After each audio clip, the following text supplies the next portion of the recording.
Kakanta-kanta pa si Bianca habang nagluluto.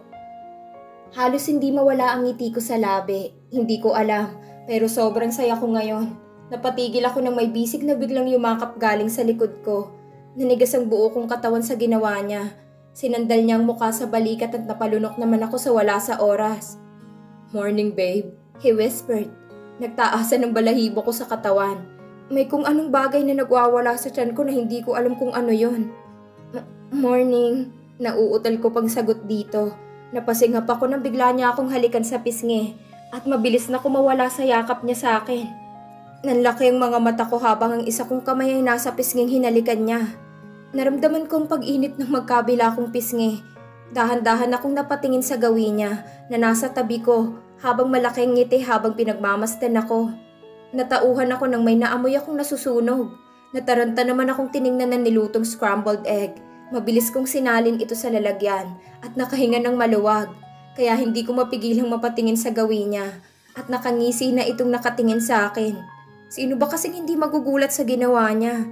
Simula kahapon mas lalo kong nakikilala si Daniel. Isa na sa ugali niyang pagiging pilyo.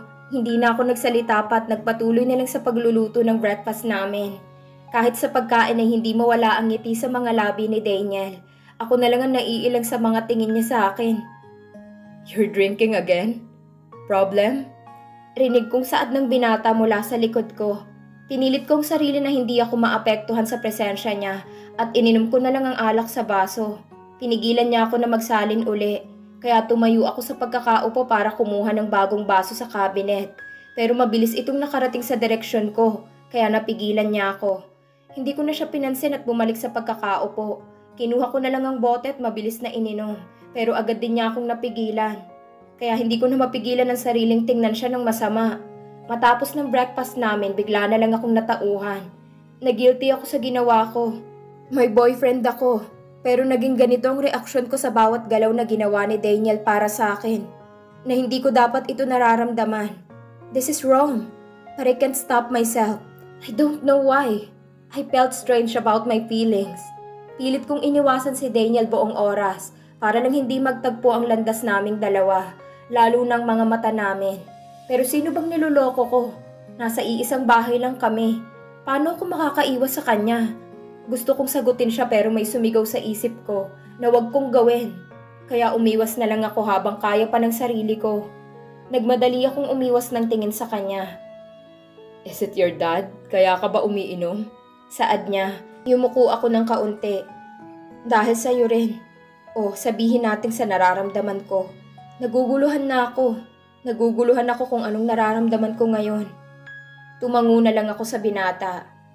Ginawa ko naman ang lahat, pero parang kulang pa rin. Nangihina akong saad. "Wala akong karapatang sabihin ito, pero alam kong may malaking dahilan siya." Saad naman niya. Meron naman talaga. Ako ang naging dahilan kung bakit nawala si Mami. Sana pala hindi na lang nila ako binuhay kung ganito din palang mangyayari sa akin habang buhay ako. Bawat pagdaan ng araw, buwan at taon, parang pinaparamdam niya sa akin na pagsisihan kong nabuhay sa mundong ito. Bawat trato niya sa akin, parang pakiramdam ko nawawala na ako ng paulit-ulit. Sinunod ko siya. Lahat. Baka sakaling may mangyayari o mapansin man lang niya ako, pero wala. He never noticed me. Or baka nga hindi niya alam na anak niya din ako, na may Bianca na nabubuhay at may isa pa siyang anak. Naghahangad lang ng atensyon niya, pagmamahal, kalinga mula sa kanya. Pero habang buhay ko ata hindi ko mararamdaman yun. Maranasan man lang minsan sa buhay ko. Kahit saglit lang, pero wala talaga. Sunod-sunod na tumulo ang luha ko sa muka. Naramdaman kong mainit na kamay sa baba ko para iangat ni Daniel. Nagsalubong ang mga mata namin pagkaangat niya sa mukha ko. Pinunasan niyang mga luha ko sa mata. Hindi ko alam kung paano ko nasabi sa kanya lahat ng yon. Kahit mismo ang boyfriend ko hindi ko ito masasabi. Pero bakit kay Daniel ang dali-dali kong nasabi ang lahat ng mga yon? O baka naman dahil epekto ito ng alak na nainom ko. Shh! Don't cry, babe. Hindi pa rin matigil ang pagluha ng mga mata ko. Parang pakiramdam ko sa tagal ng dinadala kong sama ng loob. Parang ngayon lang lumabas lahat. Lahat ng sakit, tampo, inggit at pagsisisi ay parang umusbong sa puso ko. "He loves you, okay?" Umiling ako ng paulit-ulit sa sinabi niya sa akin. Napatawa ko ng mapait sa saad ni Daniel. He loves me? How? May pagmamahal palang ganon? Hindi na niya natiis, ay niyakap na niya ako. Umiiyak akong nakayakap sa bisig ng binata. Hinayaan niya lang akong umiiyak habang hinaplos niya ang ulo ko. Mga ilang sandali nang kumalma na ako ay saka na ako bumitaw sa yakap niya at nagkasalubong naman ang mga mata namin. Hindi ko mapigilan ang sariling mapatitig sa mga mata niyang mapupungay na nakatitig sa akin. Hindi ko na lang namalayan ang dahan-dahan niyang paglapit sa mukha namin. Naramdaman ko na lang ang mainit nitong mga labi sa akin. Nang una ay nakalapat lang ang mga labi namin at mga ilang sandali ay marahan itong gumalaw at hindi ko mapigilan ang sariling tugunin siya. Hanggang sa lumalim ang halik namin sa isa't isa, may pag-iingat niya akong binuhat at dinala sa kwarto. Harahan niya akong inihiga sa kama. Ingat na para bang isa akong kristal na mababasag kapag mabitawan niya ako. Muli akong hinalikan ng binata at walang pag-aalinlangan kong tinugon. Di naman niya ang init ng katawan namin. Hanggang sa pangalawang pagkakataon ay may nangyari na ulit sa amin. Pareho kami naghahabol ng hininga. Bumagsak si Daniel sa tabi ko. His hand traveled to my face. Hinaplos niya ang pisngi ko. Pagkatapos ay hinalikan niya ako sa noon ng marahan. At naramdaman ko ang kamay niya na yumakap sa bewang ko. Good night, babe. Huling rinig ko nang tuluyan na akong nakatulog. Kinabukasan ay nagising si Bianca na masakit ang ulo at buong katawan. Napapikit ako ng mariin at nagsimulang kumunot ang noo ko. I think someone is staring at me. Dahan-dahan akong dumilat at sumalubong sa akin ang mukha ni Daniel. Marahan itong ngumiti sa akin at dahan-dahan na lumapit sa akin. Nararamdaman kong mainit itong labi sa noo ko. Morning. Paos niyang saad. Nahihiya akong umiwas ng tingin sa kanya. I already ordered our breakfast. Sumandal ako sa kama. Ipinatong niya ang tray sa ibabaw ng kama. Napatingin ako sa kanya nang makita kong isang rosas na pula sa gilid ng tray, katabi ng breakfast na in-order niya. Kumain ka na, Bianca. Seryoso ang tonong saad nito. Napakagat ako sa labi ko bago tiningnan ang pagkain sa tabi ko. Napapikit ako ng mariin ang naganto ko ang nangyari. Oh my God, Bianca. This is a mistake. You have a boyfriend, pero nagawa mong may mangyari ulit sa inyo. Nawalan ako ng ganang kumain kaya napatigil ako. Mabilis kong inalis ang tray sa harap ko na ipinagtaka niya sa bigla kong ikinilos. Are you done? Eat more, Bianca. Hindi ako tumingin sa gawin niya at napayo ko. Hinawakan niya ang chin ko para umangat ang ulo ko at nagsalubong ang mga mata namin kasabay ng malakas na tibok ng puso ko. Umiwas ako ng tingin sa mga brown nitong mga mata. Please, look at me, Bianca. Malumanay nitong saad. Babe. Bakit ba ang gandang pakinggan kapag tinawag niya yun sa akin? Ang sarap sa tenga. Gusto kong sampalin ang sarili ko dahil ilang ulit na niya akong tinawag ng ganoon pero nanatili akong tahimik. Napapatahimik niya ako once he called me babe. I don't know why. When every time he called me babe, I can't speak. Basta nasa isip ko na lang ang masarap sa tenga at sa pakiramdam. Si CR lang ako. Nauutal ko pang saad dito. Mabilis ang kilos ko para umalis sa kama. Mabilis akong pumasok sa CR at nilak ang pinto. Napasandal ako sa pinto habang humahabol ng hininga at ang mga kamay ko ay nakahawak sa puso ko. This is wrong. No, you need to stop yourself, Bianca, before it is too late. Wika ko sa sarili. Kumusta ang bakasyon mo doon, anak? Maayos lang ba ang trato ni Daniel sa'yo? Nag-aalala na tanong ni Nanay Sally. Binigyan ko ng ngiti si nanay at umupo sa gilid ng kama. Kararating lang namin sa mansyon. Diretso agad ako sa kwarto dahil kanina ko pa iniiwasan si Daniel. Ginawa kong lahat ng paraan na naiisip ko para lang maiwasan si Daniel hanggang sa pag-uwi namin. Pero dito sa mansyon kahit siguro lahat ng sulok ay alam ni Daniel. Kaya wala talaga akong takas sa kanya. Maliban na lang kung nasa kwarto ako. Hindi lalabas at ilalak ang pinto.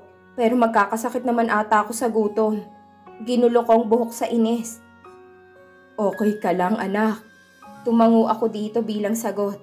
Tiningnan ko si Nanay Sally habang busy sa pagbabalik ng mga gamit ko. Oo nga pala, anak. May regalo ang ate mo. Yung kulay puti. Bumaling ang tingin ko sa isang box na puti. Lumapit ako para kunin ito at umupo sa sofa. Phone mo pala, Bianca. Pasensya na kung nakalimutan kong ilagay yan sa maleta mo. Saad ni Nanay Sally.